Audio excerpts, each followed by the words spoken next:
Աշխարհում անընդհատ նոր երթուղիներ են փնտրում Հայաստանը Թուրքիայի եւ Ադրբեջանի հետ փակ սահմաններով մնա ըստ էության տարածաշրջանով համաշխարհային անցուդարձին խոչընդոտի ըստ արտգործնախարար Միրզոյանի կնշանակի թե սպառնալիք է Հայաստանի գլխավոր դիվանագետը խոսքը հիմնավորում է ջրի օրինակով ասում է ինչ խոչընդոտել լինի ջուրը միևնույն է ճանապարհ կգտնի այսինքն եթե նույնիսկ տարածաշրջանի ստատուս քվոն պահպանվի աշխարհը ոտքի տակ տվողները մեծ շրջանցելու ձևն էլ կգտնեն այստեղ է որ նախարարը բանաձևում է փորձում են հասկանալ ինչպես լուծել խնդիրները ոչ թե մնալ խոչընդոտ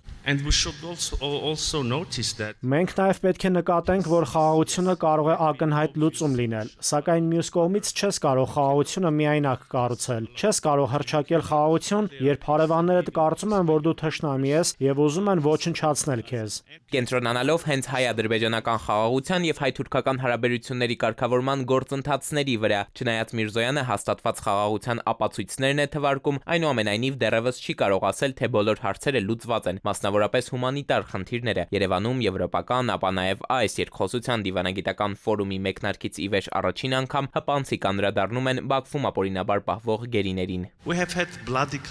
Ունեցել ենք շատ արյունալի հակամարտություն, վերքերը շատ թարմ են, եւ երկու համայնքներն էլ դեռ կարիք ունեն իրական հաշտեցման։ Դեռ կան չլուծված հարցեր, մասնավորապես հումանիտար։ Պահվող անձինք ունենք, բայց ուղին շատ լավատեսական է։ Վերջերս իշխանությունից պնդում էին, թե Հայաստանի հետ հարաբերությունների կարգավորումը հայ-ադրբեջանական խաղաղության սպիդոմետրով չափող Թուրքիային հենց Ադրբեջանը չի թողնում բանակցել մեզ հետ, բայց հիմա Արարատ Միրզոյանը նշում է, թե Երևանն Անկարայի հետ նույնիսկ հրաշալի երկխոսություն ունի։ Բազմաթիվ առիթներ են եղել համագործակցության, հենց երեք եւս մեր ներկայացուցիչները մի հուշագիր ստորագրեցին համատեղ վերականգնելու Անիի պատմական կամուրջը, որը Հայաստանի եւ Թուրքիայի սահմանին է, բայց ընդհանուր առմամբ սահմանը դեռ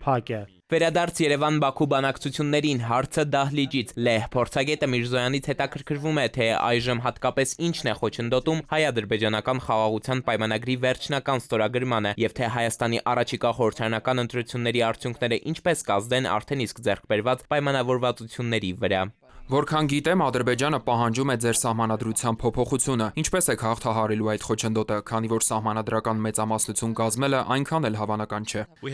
Պետք է ասեմ, որ չկա այդպիսի պահանջ։ Սահմանադրության թեման չկա երկկողմանի օրակարգում։ Դա նրանց ընկալումն է, նրանք այդպես են ասում, ես այդպես եմ լսել շարունակաբար։ Ու նրանք պատրաստ չեն ստորագրելու եւ վավերացնելու խաղաղության համաձայնագիրը, որը մենք ստորագրել ենք, եթե մենք չփոխենք սահմանադրությունը, բայց մենք կարծում ենք, որ Հայաստանի Հանրապետության Սահմանադրությունը դա ներքին հարց է, ներքին թեմա է, որը վերաբերում է Հայաստանի Հանրապետությանը։ Հավանաբար հանրաքվե կունենանք սահմանադրության հետ կապված, բայց սա միջազգային գործընկերների հետ քննարկելու թեմա չէ։ Մեկ այլ լեհ փորձագետ էլ Միրզոյանին ասաց, թե նույնիսկ իրենք, որ Եվրոպական միության անդամ են, դեռևս տատանվում են, վերջնական որոշում չունեն միանալ ԱՄՆ նախագահ Թրամփի նորաստեղծ խաղաղության խորհրդին, թե ոչ, հարցրեց, ինչպես տարածքով ավելի փոքր Հայաստանը միանգամից ընդունեց իր որոշումն ու միացավ այս կառույցին։ Արտգործնախարար Միրզոյանն էլ պարզաբանեց, թե չնայած ՄԱԿ-ը դեռևս անելիք ունի, նոր աշխարհակարգը, նոր կարիքներ էր նաև առաջ քաշել։ Թրամփն առաջնորդեց գործընթացը, Հայաստանն էլ միացավ դրան։ Երևանն ուզում է օրինակ լինել աշխարհին հայ-ադրբեջանական խաղաղությունը Միրզոյանի ձևակերպմամբ արտահանել։ Էդուարդ Պողոսյան, ժամը լրատվական։